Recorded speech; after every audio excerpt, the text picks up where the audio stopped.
por que é que Libertexas, que será também, para você entrar para o Libertexas, que será também, você tem que entender um pouquinho de história. Tem que entender aonde nasceu o Texas, como o Texas se transformou nisso. Então, deixa eu passar logo para isso. Tá? Quero dizer para vocês o que ocorreu. O México, no período de independência, tinha 3 vezes o tamanho que tem. 2/3 do México foram roubados pelos Estados Unidos. O Texas foi de forma sutil. Em 1920, o Moses Austin, um desbravador americano, um borba-gato desse da vida, estava pela Louisiana, na região que é conhecido como a Louisiana Espanhola, e ele fez um contato muito grande com os espanhóis, com os mexicanos, com todos esses. E ele vai em direção ao México, porque ele tem um plano audacioso, colonização daquela área. Mas aquela área pertencia ao México, mas e daí? Eles não estão preocupados com isso. Moses Austin simplesmente tem isso em mente. Só que Moses Austin, nessa época, em 1821, ele bate a caçuleta, ele morre, e fica no seu lugar Stephen Austin. Tá? Eu não sei se ele é o homem de 6 milhões de dólares, aquele era Steve, né? Mas é parente. Então é o seguinte, Stephen Austin, o filho que veio depois a se tornar o pai do Texas. Por que o pai do Texas? A partes. Em 1820 começa um grande movimento para uma colonização que os americanos, na década de 1820, colonizassem aquilo ali. E ele conseguiu o melhor de tudo, a aprovação e o incentivo do governo mexicano para que esses colonos americanos efetivamente entrassem naquele território e o dominassem. Ou seja, o Texas não foi ocupado à força. O Texas foi na base de venham. Tá? Ninguém entrou ali ilegalmente, foram aceitos. Foi a permissão do governo mexicano e ofertas políticas, como doação de terras. E o que acontece ali? Eles começam a criar uma colônia anglo-americana naquele lugar, com o final do domínio espanhol e o México não sabendo o que fazer, e os México, os corruptos, já vendo o que eles iam tomar de vantagem ali. Então, nesse período, até 1824, eles conseguem colocar 300 famílias lá, mas no final foram 50 mil famílias. E como não poderia deixar de ser, a gente tem que levar em consideração que americano é americano. Americano nunca vai deixar de trair. Todos os americanos que foram para o Texas prometeram e juraram lealdade ao México, prometeram aprender o idioma e fazer uso do idioma e ainda por cima se converterem ao catolicismo.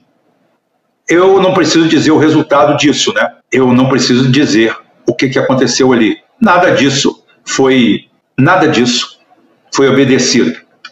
Primeiro 300 famílias e depois, tá? Depois de muito atrair gente para lá, o Stephen Austin publicava tudo que é coisa, convocação nos jornais para se estabelecer lá. E quando chegou lá, tinha a lei da colonização, cada um podia ter 0,7 km², mas depois tinham fazendas com 18 km², 20, 25 km², e eles puderam levar escravos e a família. Isso aí, é claro que não deu certo. No começo foram 300 famílias. E isso daí foi se estendendo até 1835. Em 1835, o governo do México começou a se incomodar com aquilo e é aonde há a Guerra da Independência do Texas. A Guerra da Independência do Texas se dá entre forças texanas legítimas, entre aspas, forças americanas e francesas. Os franceses estão sempre nessa. Franceses, americanos e o cria cuervos que te sacarão los ojos, os cuervos criados pelo México, vão para lá. É lá onde existe o grande massacre do Álamo, lá onde Daniel Boone foi para... morreu. Então, foi lá que Daniel Boone e outro, lá esqueci o nome, lá o cara que inventou a faca de 2 gumes, porta de um lado, porta de outro, esqueci o nome desse rapaz traído. Então, tem que ser politicamente correto, né? Então, ali, durante praticamente 8 meses, houve uma guerra aonde o governo mexicano foi derrotado e o Texas se viu independente. Ou seja, o Texas era um estado independente, um país.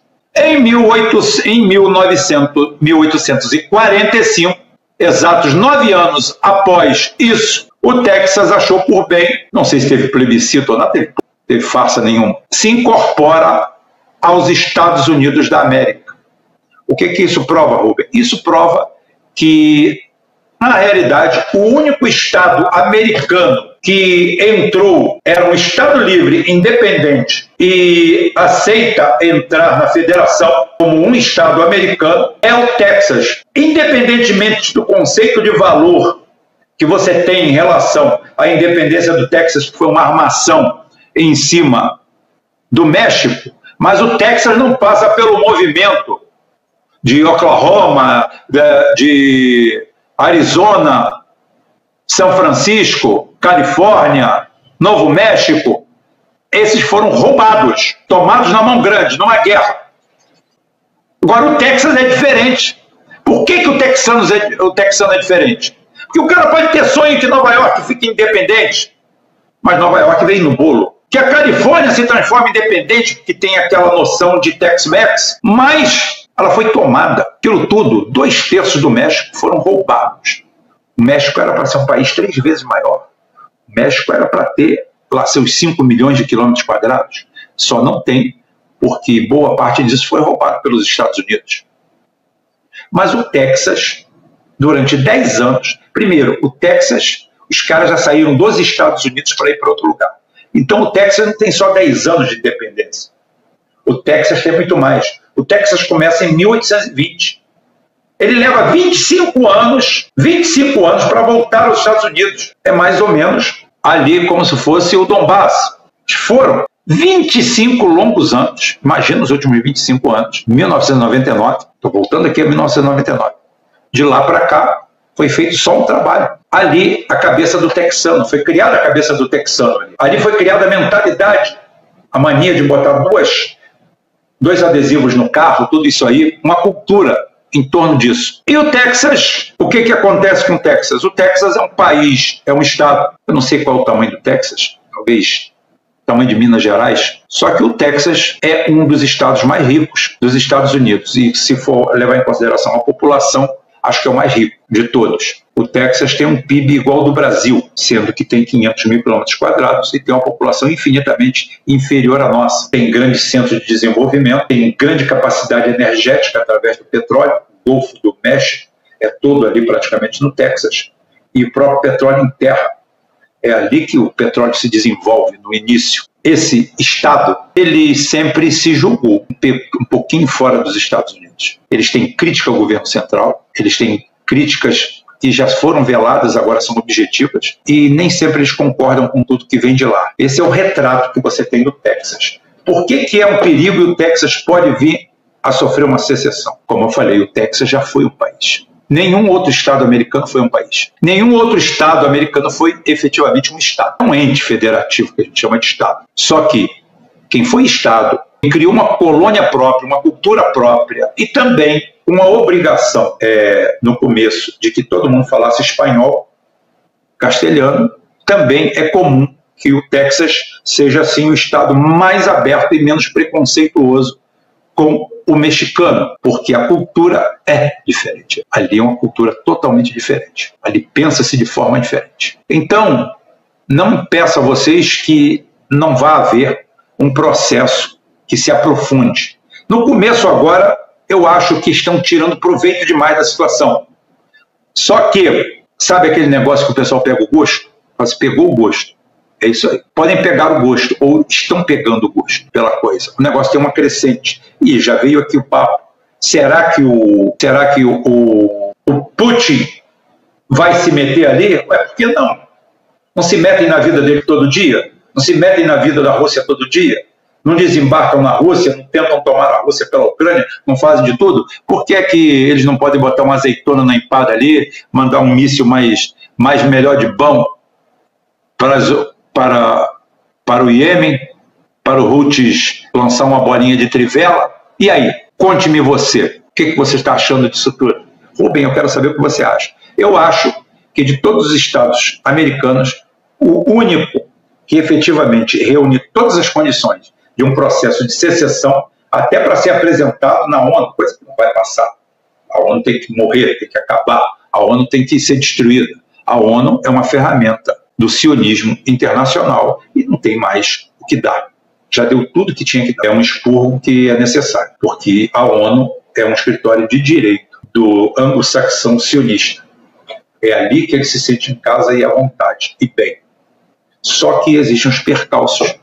E o Texas é um deles. Como eu falei, há uma nacionalidade texana, porque o Texas já foi um país. E muita gente não gostou de ter deixado de ser país, a gente sentiu o gostinho. A gente era país e agora voltamos para aqui. O Texas é um estado que arrecada 100, gasta 10 e 90%, e os outros 90% são usados para tapar o buraco dos outros. O texano mesmo já não aguenta isso. Nem vai aguentar aquele papinho da Flórida, da Califórnia, de entre hobby o que você quiser. Lá não. Lá o papo é diferente. Lá o papo é bem eslavo, bem irlandês, que é o inglês que se salva. É um papo bem nesse nível. Então, gente, haverá Texas rompido com os Estados Unidos? Se rompe, rompe tudo. Acaba, implode. Isso é impossível. Não foi impossível para a União Soviética, por que vai ser impossível para os Estados Unidos? Conta para mim, conta o que eu não sei. É só uma questão conjuntural, por causa do dólar. O dólar já tem Bitcoin aí, tem impressão de tudo quanto é lado, só imprimia papel de limpar. Serve de nada, só tem valor psicológico hoje. Sim, valor psicológico. O valor que se aplica a ele, que se atribui a ele e não se aplica a ele. Ele não existe como esse valor. Mas ele é aplicado ainda como valor e aceito como valor. A hora que começar a puxar as mangueiras, aí é que nós vamos ver. A hora que começar a fazer peso aquela emissão de dólares lá que não tem para onde fluir, porque o sistema está fechado, tem que apelar realmente para Bitcoin. Não, tem que apelar para isso, para o Ethereum, para o que você não tem controle, não tem nada, apesar de ter cotação em tudo quanto é lugar. Isso que é o trágico de tudo isso,